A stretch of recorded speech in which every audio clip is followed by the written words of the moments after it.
Well, before I get into this presentation, actually, I'm not going to talk all about Vladimir Putin on this. Actually, what it's one thing that I've been reading about for a long time is that when the king of Saudi dies, there would be a power vacuum in Saudi Arabia and a power struggle. Now, on the major media yesterday, they finally stated that the king of Saudi died. At first, I wasn't sure if it was another rumor, and it looked like it was solid. But he died at age 91, I think it was, or 90 or 91.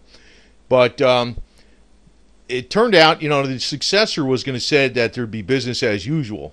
Now, I don't delve into alternative media drama stories because I got hoodwinked and fooled by them before. But let me put it to you this way: this is actually, I'm not going to read the story, but I'm going to show it as a reference. I'll cite in the comments, or actually in the notes, where this reference is. It's a Saudi palace coup. They're talking about this in the Huffington Post.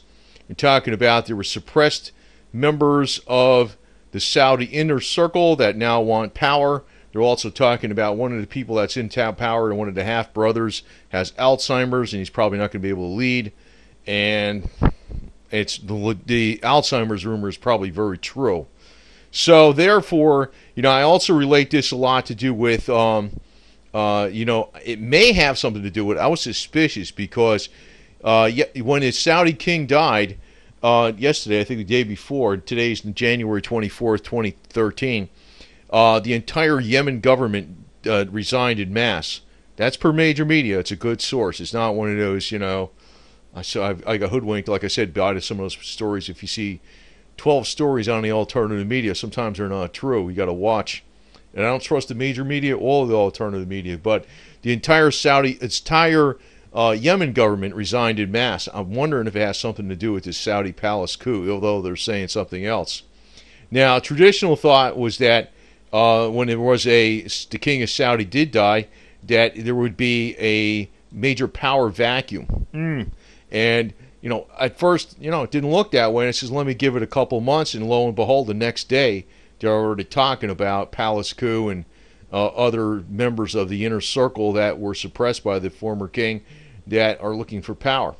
And then also I put out yesterday about the Libyan rebels that took over one of Libyan central banks branches that would possibly have $100 billion inside of it. Not just probably in cash, but also valuables, gold, and things like that. So, now here I want to get into something else too, because Vladimir Putin, I know a lot of people look at these world leaders like it's the WWF, the Worldwide Wrestling Federation or something. like it's not like that. My contention always has been we don't need a leader to, dictate to us what the hell's going on. I don't care where they're coming from. This is not the WWF. We're not going to play armchair cheerleaders and be a spectator in a sport because actually we're going to be the victims. Just want to put it out there, common sense, because, man, there's a load of people that just love this Vladimir Putin guy to death. Now, I respect him. I can see he's got a lot of points about him that he don't back down. But I'm going to tell you, though, there's a lot of stuff about him that we already got plenty of hints. Now, one thing he talked about before was about the Russian bear would not be subjugated or told what to do by the West in simple terms, and that they're still a powerful nuclear power. That was one thing he said. Now you also see all the Russian planes that are testing the airspaces, by the Black Sea and over Norway and Sweden, and also by Scotland and Alaska. And he talked about flying from Alaska to Florida and everything. There's a lot of stuff going on now. Just recently. Like today, November 24th, or maybe it was yesterday, 2015, they talked about the Crimea, the Russian Air Force in Crimea being on high alert and, to stop any type of NATO aggression. I don't know what the hell's going on. I don't know what the hell that means. I know people are just going to knee-jerk say, well, NATO's the bad guy. And, it's like the WWF. Oh, God. There's no bad guy or good guy, man. It's two power struggles. But actually, I want to lead up to something because actually I think the powers that be in the world are going to be both destroyed. And there's going to be something that's a new world order that's not going to be the new world order that the elitists think on both the East and West and in Europe and wherever. It's just going to be something different. And you might say it's God, but I say it's going to be nature. Not that I'm a nature worshiper, but, we only know our history only so far back even if it's many thousands of years, because, we're like fleas on the earth. If Mother Nature wants to shake us off or knock down some big guys, she could do it anytime she wants, man. I refer to it in the feminine, and sometimes we call it mankind in the masculine, but I guess that's just tradition, okay? I'm not being trying to, just the way we talked about things before. It doesn't mean anything one way or the other. But Vlad, I want to point out that he's also said some stuff back in 2011. This was, you say, nobody had a freaking video going there, but it was actually in December 2011 when he was prime minister. And, he knew he was going to be president again, This was at a lavish banquet in a New Century, horse club, whatever, the horse club, in Moscow for members of the Valday Club and distinguished academics and journalists from around the world. So they all heard this garbage. And basically, Vlad was addressing his guests on topics ranging from all kinds of different things. But he said, the Russian government has lost public trust in my own indispensable leadership. Egomaniac, man. Being that I worked for a Russian colonel one time for a few years, I could tell you, man, they are egomaniacs. That's my impression of them. God, they're nothing like the military officers in the USA. I thought sometimes some of those guys weren't too cool, but most of them are cool. But big time egos. So, it's like he's in leadership is indispensable. Now, I put out before about former KGB Major Anatoly Golitsyn about the long-range plans of the KGB he was privy to in the inner circle that were going to be unfolded over the decades. In other words, the fall of the Berlin Wall was planned, the solidarity in Poland, the reunification of Germany, and perestroika. Long video, already did it. But just want to say that, if you haven't heard that, it's, this has all been planned, basically. Putin came from the KGB. He was in the KGB for 16 years. He was in the KGB. Now, Golitsyn said all these things 10 years before they happened. That's why you got to give him credibility, because Major Golitsyn, former KGB. He said these 10 years before they happened, and blah, blah, blah. I mean, if that's not going to wake you up, nothing does, right? Anyway. Putin was also in East Germany when the Berlin Wall fell. He was in there from 85 to 90. The Berlin Wall fell in November 1989. Makes you wonder, considering he was also the head of the FSB after the KGB, what you think, he's in with the freaking inner circle, damn it. Come on, right? So Russia tried capitalism, didn't work. That's basically what Golitsyn said was going to happen, because they were not going to really let him try it. They're going to let some crooks freaking take over. And then the KGB guy, FSB, the state is going to take over and make it look like capitalism and whatever, same old garbage. I've already reviewed this many times, but people don't want to listen or they want to listen. It's polarized to the max. But Putin is a pretty smart guy. And, the thing is, I mentioned before, he's not, some people say he's playing chess and Obama's playing checkers. Now, I'm not a fan of Obama. I'm not a fan of Cheney. I'm not a fan of Hillary Clinton or Bill Clinton or Romney or Bush. None of those guys, okay? I'm like, forget about all of them. And I'm not a fan of Putin, okay? So it's like, this is in the WWF. We don't like pick one of the sides they're on the freaking arena, because we're going to be the players that are going to be paying for this crap. I believe in, Abe Lincoln said, government for the people, by the people, and of the people. We're the government. They're a function to serve us, not the other way around. No egomaniacs, no freaking leaders. We don't need this garbage. They serve us. Now, Putin is a smart guy. I don't think he's playing chess, though. I think he's playing judo. He's basically, or maybe like a martial arts. I know judo was to use your opponent's strengths against them to your advantage. But he's using it. He's actually playing a strategy, looking for a weak time, and he's going to make a sudden jab. And actually, this is what Golitsyn said, that there's to be financial collapse, and they're expecting financial collapse in the West. Now, is that a drama story? No. You know why? Because even the most responsible economic forecasters, not talking about Peter Schiff with his books and Gerald Celente or Max Kaiser or any of those yo-yos, I forgot the damn names, but I was also looking at some people that forecast many things before that were correct. They're not household names, but they say the ECB's QE. It's not going to work. It's actually going to lead to financial collapse. You look at what's going on in Japan. They already got super QE. And also I mentioned about the dollar. I'm going to get onto something here with this nuke thing. I also mentioned about the dollar. As the world reserve currency. I said this in other videos, but just to recap it real fast here. The dollar is a world reserve currency because countries have to hold dollars to buy oil with. Being that the oil price is less than half, that means they have to hold less than half the dollars. So what that means, they have to hold a lot less dollar reserves. So when they're selling it off, where's it going? Shouldn't that bring the price, the strength of the dollar down? It should, but the euro got clobbered more, so it didn't. Now, the other thing is the Saudis invest in dollars since they're not making a lot of money on oil. They're not investing in dollars. They're running deficits. Now, they're running deficits. They have a huge dollar surplus. They have loads of money. They can outlast anybody running deficits. They can still fund everything, no problem. But the thing is, they have to sell off their dollar reserves to do so. So I'm wondering how the hell long is this dollar going to be held up, man? I'm talking reality here. I'm not freaking giving you drama, man. It's like everything's a balance. Actually, the economy would be doing better if they kept the oil around 80, 90, or 100, somewhere around that range. And it's enough that exploration would continue. It's not ridiculously high where it would crush the economy, and it would keep the dollar afloat longer. But whatever. Now, the thing is, the shale oil industry is getting hit real bad, which in the U.S. and Australia. Australia has a huge shale oil reserves. They found over 40 times what they thought they had.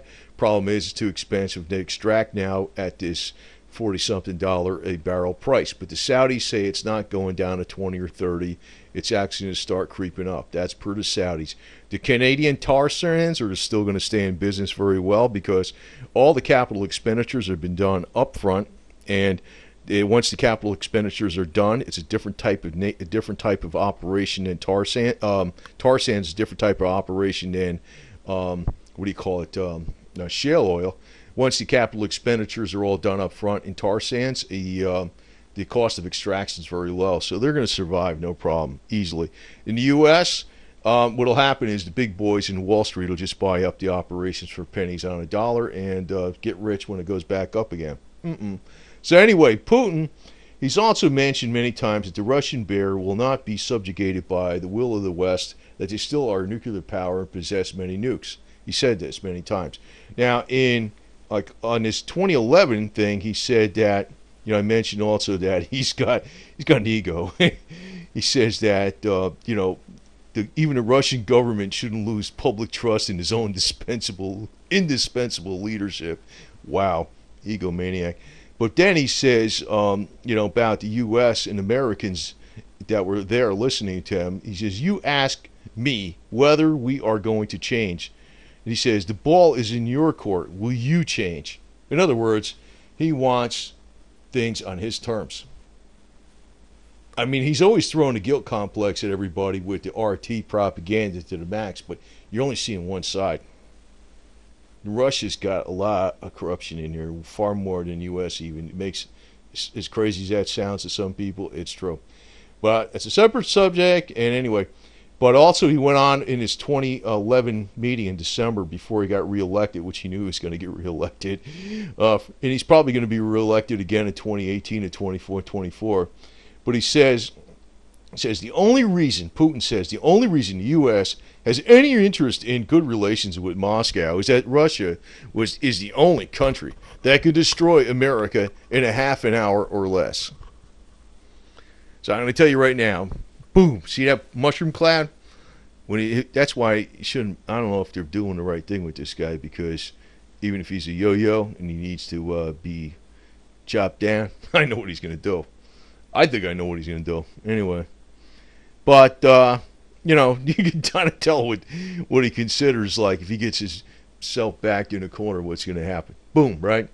Now, I'm going to tell you, though, this. One of the major things you really got to watch for, besides silver. Silver's really important because I think you're going to be able to exchange it for, it's going to go up a lot more, especially when oil goes up and food goes up. Right now, oil and food aren't expensive. But one of the most important things you could do is home gardening. This is actually a poster from World War II, Dig On for Victory. One of the biggest problems you're going to have is, it's like you can always find something for heat. You can always find water supplies from the rain. It's food, man.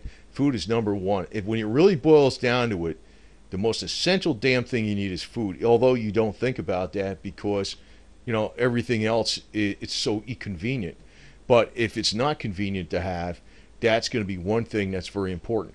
Now, the other thing is, I also mentioned in other videos, I should be getting a lot more attention on them, but these are important things. Actually, it was from a major Switzerland pharmaceutical labs. Now, you say, oh, yeah, pharmaceutical labs, but these were scientists that were working on something that the pharmaceutical labs didn't want them to actually find out because they suppressed the information. The scientists found out electronic methods to wake up the primeval code in the DNA of seeds. And for instance, wheat can grow much more productive in 6 weeks with a lot more abundance than it could over several months the normal way. And the crops would be more resistant to disease and weather. So you'd have a much shorter growing season. In the U.S., I know back, I don't know, it was a good 20 years ago, they developed this other stuff called Willard water, which has been somewhat effective, pretty effective too. Maybe not as good as these electronic methods. Now, I went over these electronic methods in other videos. To me, it's the game changer. It's actually the elite on the globe are forcing GMO on us. That's part of the damn deal. We got other ways that we could save the planet. Now, the reason I'm saying this, because what we're going into, and I think this is really what's going to break all the global existing powers, all the existing global powers, is the weather and climate change itself. And the reason I'm saying that is, I know that's a big, heavily funded topic by the NGOs, the non-governmental organizations. But climate change I'm talking about is we're going into a mini ice age. We're getting colder. This is just a normal cycle that's been going on for millions of years, basically. But there's been other patterns that have been going on every 200 years or 180 years. There's also patterns that have been going on with volcanic activity and sunspots that affect our general overall climate. Now, actually, the channel Adapt 2030 has put out many videos on, record heavy snows in Saudi Arabia in the desert, in southern Italy, on the coast in Palermo, Sicily, southern Greece. I mean, heavy snows. Northern Africa in the desert, Vietnam, in rice paddies. Of course, what happened in Buffalo. They've already had as much snowfall as they normally get in a year in places like China, Russia, and Japan. Snowy areas, but they already exceeded yearly totals at the onset of winter. Sweden already got well over double snow. Norway just had a record 8.5-foot snowstorm. Blah, blah, blah. It's going on all over the world. Canada had some snows that they didn't have in 35 years in Western Canada, blah, blah, blah. So I'm telling you, this is the first year of this mini ice age coming about. But if we have even a minor nuclear war, it's going to bring it about even faster. And what that's going to do, actually, this chart, when you look at the gray, now the mini ice age is not going to go, well, actually we got several things coalescing here at the same time. We have the mini ice age, which is the 200-year pattern. We have the 400-year pattern also going at the same time. And we also got the one that's the multi-thousands of year pattern going at the same time, which is 500 years late. But if you look at here, all of Canada, a lot of part of North America, all of northern Russia and northern Europe was covered in ice sheets. Now, before this happens, in maybe 100 years before this even happens, all those economies will collapse due to energy costs and lack of food growth. Way before that happens, it only takes a couple degrees one way or the other. Some extra frost to kill crops, and food prices go way up. People don't have discretionary spending. They don't spend on retail. Kills the economy. Energy prices go up. Blah blah blah. This actually, Mother Nature, in combination with a possible nuclear war, is actually going to send the USA. Probably. I think we're just going to go back to the way the American Indians. I mean, we're not going to go away. We'll probably be strong. We'll just be different. Europe and Russia, which, the USA, Europe, and Russia, and I guess Japan, are very, Japan's pretty strong. It's a smaller nation, but it's strong. And China, I think will survive because they're not going to be affected by this global cooling as much. And actually, a lot more power is going to go into Central Latin America, South America, Africa, and Indonesia, and the Pacific Islands, because that's going to be where the agriculture is going to mainly grow. So if Putin freaking plays this game with the nuclear stuff, and we don't get off this global warming crap, which is we're going in a complete wrong direction. I know why, because they want a global carbon tax. Actually, Putin's actually going to destroy the power of Russia, the United States, and actually in combination with the Western elite and Putin together is going to destroy the whole Northern Hemisphere's power, traditional power. It's going to flip, it's going to make the third world the first world and the first world the third world. That's what I think is going to happen. Talk about, maybe the ice sheets aren't going to come right away, but these areas are actually going to affect the economic output. Now, I said there is some ways around it, but the problem is how many people know about, using, what do you call it, the special electrical energies to bring out the primeval code of the seeds. I'll just say what it was again. It was like the negative plate was on the bottom, the positive plate was on the top. It was approximately 5,000 volts. They were separated by 6 inches, and in between there was the seeds on a plastic non-conductive tray where it was treated for so many minutes or hours where it was in the field of electricity, but not the electricity wasn't going through it, but it was actually causing a wake up of the primeval code. It was actually causing GMO seeds to go to better than organic. Big secret, ain't it? I don't know the exact specifications, but what I gave you is the best I found out from, they don't tell you the exact specifications, but that's the best information I have. It probably, with a little experimentation, you could probably really make it work. Or using Willard water. But actually, your big thing for save your ass is going to be the garden. And storing, canning food and that type of stuff, and preserving food and storing good fresh water with maybe a little bit of colloidal silver in it to keep it fresh so it doesn't get bacteria and virus in it growing. And you will survive. Even if there's a nuclear war, a lot of people say it's the end of the earth. No, it's not. It's actually, it depends on how bad it is or where the most effect is. But actually, radiation can be filtered out very much by gas masks. Filters, any kind of dust particle filter that has activated charcoal on it will do a lot to stop radiation. You can also get radiation out of the body with broken cell chlorella, spirulina, and activated charcoal. I mean, not to say that you can't be on ground zero, but you will survive. There's going to be a lot of people that are going to survive, and there's a lot of ways to do things around it. But just want to put out that it's almost like the biblical predictions are going on here, man. Not that I really believe that word for word, but just looking at what the reality is in the major media right now, and factual major media, not the tainted major media. There's a palace coup going on in Saudi. Vladimir Putin has stated many times over he'll use Russian nukes, basically, and actually right now, even as of January 24th, 2015, Putin has ordered the Russian Air Force in the Crimea to be on high alert and do exercise against possible NATO incursions. Now, I know people are just going to knee-jerk. There's people around that just knee-jerk, root for Vladimir Putin. Well, they're probably, I don't know. I'm going to tell you right now, it's all this shit's just going to end the power hegemony that's in not only the United States, Canada, Europe, and on Russia too. China might come out okay. Russia's going to freaking be thrown.